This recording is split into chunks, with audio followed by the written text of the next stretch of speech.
చాలా రోజుల తర్వాత మన తెలుగులో అందరికీ లైక్ చిన్నపిల్లలకి, పెద్దలకి, ఆడవాళ్ళకి, మగవాళ్ళకి అందరికీ నచ్చే సినిమా వచ్చింది. అదే 'మిరాయి'. ఈ మధ్య కాలంలో కొంతమంది ఏంటంటే, సనాతన ధర్మం పేరు చెప్పుకొని ఫేక్ సినిమాలు తీసి మన మీద రుద్దామని ట్రై చేశారు. కానీ ప్రజలే చెప్పు తీసి కొట్టారనుకోండి. సో, ఈ నిజంగా సనాతన ధర్మం ఫాలో అయ్యి సినిమా తీయాలంటే ఎంత బాగా తీయొచ్చో ఈ 'మిరాయి' సినిమా చూసి నేర్చుకోవచ్చు.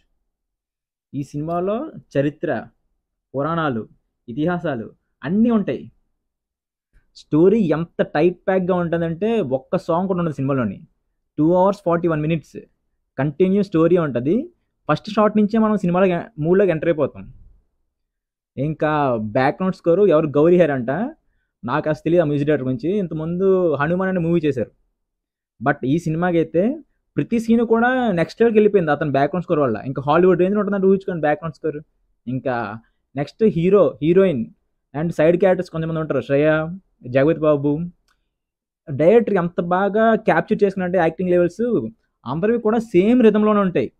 అంటే ఇప్పుడు ఒక సీన్‌లో హై టోన్‌కి వెళ్ళిపోయి, ఇంకో సీన్‌లో లో టోన్‌కి వెళ్ళిపోయి అలా ఏం ఉండదు. స్టోరీ తగ్గట్టు ప్రతి యాక్టర్స్ దగ్గర నుంచి తనకి ఎంత కావాలో అంత మాత్రమే యాక్టింగ్ క్యాప్చర్ చేస్తున్నారు.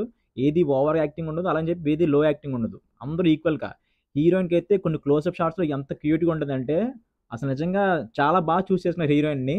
ఆ హీరోయిన్ ఇంతకుముందు 'సమ్ విచక్షణ' మూవీలో యాక్ట్ చేసింది. చాలా గ్యాప్ తర్వాత తెలుగులో నిజంగా బాగా చూస్ చేసుకున్నారు. అలాగే సైడ్ క్యారెక్టర్స్, గెటప్ సీన్ చిన్న చిన్న కామెడీ సీన్స్ ఉంటాయి. అంటే మనకు బోర్ కొట్టకుండా ఇలాంటి పురాతన సినిమాలు తీసేటప్పుడు కూడా ఎంటర్‌టైనింగ్‌గా తీయొచ్చు అని చిన్న మైల్డ్ ఎంటర్‌టైన్‌మెంట్. దానికి ఏమి మన సనాతన ధర్మాన్ని కించపరిచే విధంగా ఏమి ఉండదు. చాలా బ్యాలెన్సింగ్‌గా తీశారు మూవీని. ఎక్కడ బోర్ కొట్టదు. స్టోరీ సింగిల్ లైన్‌లో చెప్తాను. లైక్ అంటే అశోకుడు కళింగ యుద్ధం తర్వాత యుద్ధం మీద బోర్ కొట్టేస్తది. సో, తన శక్తి మొత్తం కలిపి 9 గ్రంథాల్లో దాచి ఉంచుతాడు. అది 9 గ్రంథాలు వేరే వేరే చోట్లుంటాయి. సో, ప్రతి సినిమాలోలాగే ఈ సినిమాలో కూడా విలన్ ఉంటాడు కదా! విలన్ మంచు మనోజ్ చెప్పడం మర్చిపోయాను. అసలు నిజంగా ఫస్ట్ నేను మంచు మనోజ్ విలన్ అనుకున్నప్పుడు ఎందుకురా బాబు అనవసరంగా పెట్టినారేమో కొంచెం ఓవర్ యాక్టింగ్ చేస్తారేమో అనుకున్నాను. బట్ తన వరకు ఎంత చేశాడంటే సెకండ్ ఫైట్ ఒకటి ఉంటది బ్రో. చాలా చాలా అసల ఫెంటాస్టిక్. చాలా మంచు మనోజ్ కూడా తన పరిధిలోనే యాక్ట్ చేశాడు. ఎక్కడ కూడా ఓవర్ యాక్టింగ్ చేయలేదు. అన్నెసెసరీగా ఏముండదు. నిజంగా ఇదంతా క్రెడిట్ అంతా డైరెక్టర్‌దే. తనకి ఎంత కావాలో అంతే క్యాప్చర్ చేసుకున్నాడు. సో, అలా మంచు మనోజ్. సో, మంచు మనోజ్ విలను ఇలా 9 గ్రంథాలు సేకరించి దాంట్లో శక్తిని పొంది దేవుడు అయిపోదాం అనుకుంటాడు. సో, హీరో తనని దేవుడు అవ్వకుండా ఎలా ఆపాడు అదే స్టోరీ. కానీ దీన్ని 2 అవర్స్ 41 మినిట్స్. శ్రేయకి చాలా మంచి క్యారెక్టర్ పడింది. అలాగే మన జగత్ బాబుకి కూడా చాలా మంచి క్యారెక్టర్ పడింది. కథకు కథకు తగ్గట్టే క్యారెక్టర్స్ ఉంటాయి. ఏదో ఇరికిచ్చినట్టు ఆడియన్స్ కన్విన్స్ చేసే విధంగా ఏం అవసరం లేదు. అలాగే స్టోరీతోనే ఫ్లో వెళ్ళిపోద్దనమాట. నిజంగా and producer actually this producer by People's Media Factory. ఈ సేమ్ డైరెక్టర్ ఇంతకుముందు 'ఈగల్' అనే మూవీ తీశాడు. Almost 65 crores budget. అది నేను ఫస్టే చూసాను రాజమండ్రిలో. ఎంత వరస్ట్‌గా ఉంటదంటే మూవీ బిగ్గెస్ట్ డిసాస్టర్ అది. సెకండ్ డే ఖాళీ అయిపోయింది థియేటరు. సో, అదే డైరెక్టర్‌ని ప్రొడ్యూసర్ మళ్ళీ నమ్మి ఇంకా సెకండ్ ఛాన్స్ ఇచ్చాడు. సేమ్ బ్యానర్‌లో. ఈసారి జస్ట్ 60 క్రోర్సే. 60 క్రోర్స్ బడ్జెట్‌లో మూవీ ఎంత బాగా తీసాడంటే అసలు ఎవరు నమ్మరు కూడా. నిజంగా జస్ట్ 60 క్రోర్స్‌లో ఈ మూవీ తీసారని చెప్పి. ఎందుకంటే ఈ రోజుల్లో తుప్పాస్ మూవీస్‌కి ఆల్మోస్ట్ 30 క్రోర్స్, 40 క్రోర్స్ అయిపోతున్నాయి. అసలు వీఎఫ్ఎక్స్, గ్రాఫిక్స్ ఓరి బాబోయ్! ఎంత చెప్పినా సరే తక్కువే. సినిమా నిజంగా మన హిందువులందరూ కూడా ఇలాంటి సినిమాల్ని ఎంకరేజ్ చేయాలండి. ఖచ్చితంగా. Not only Hindus. ఇది మన ఇండియాలో ఉన్న ప్రతి ఒక్కరు కూడా ఈ సినిమా చూసి మన చరిత్ర తెలుసుకోవాలి. ఇంకా మనం బాగా ఎంకరేజ్ చేస్తే ఇలాంటి సినిమాలు ఇంకో 10 వస్తాయి. ఎందుకంటే మన చరిత్ర నెక్స్ట్ జనరేషన్ తెలియాలి. అలా తెలియాలంటే ఇలాంటి మూవీస్ వస్తేనే కానీ ఈ జనరేషన్ వాళ్ళకి ఏం తెలుస్తది మన చరిత్ర? అసలు నిజంగా మనం ఎంకరేజ్ చేయకపోతే వేస్ట్.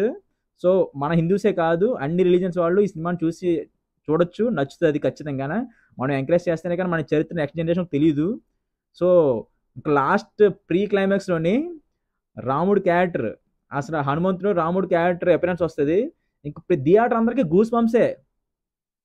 గాల్లో ఎగిరిపోతారసల.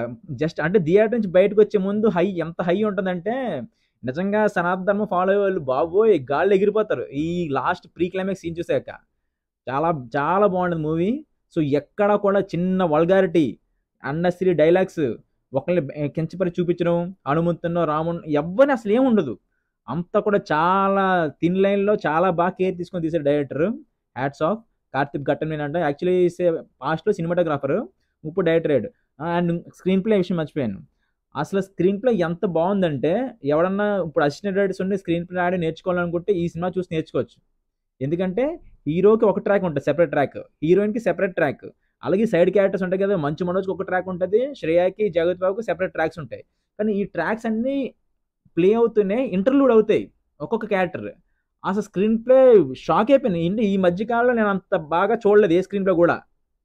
చాలా బాగా కేర్ తీసుకున్నాడు డైరెక్టర్. నిజంగా నాకు తెలిసి పాపం ఆయనకి ఇచ్చిన సెకండ్ ఛాన్స్ ఇచ్చినందుకు నిరూపించున్నాడు. ఈ సినిమా ఖచ్చితంగా ఇండస్ట్రీ హిట్ అవ్వాల్సిందే. ఇండస్ట్రీ చెయ్యాలి, మన సనాతన ధర్మం ఫాలో అందరూ కూడా. That's all. థ్యాంక్ యూ అండి.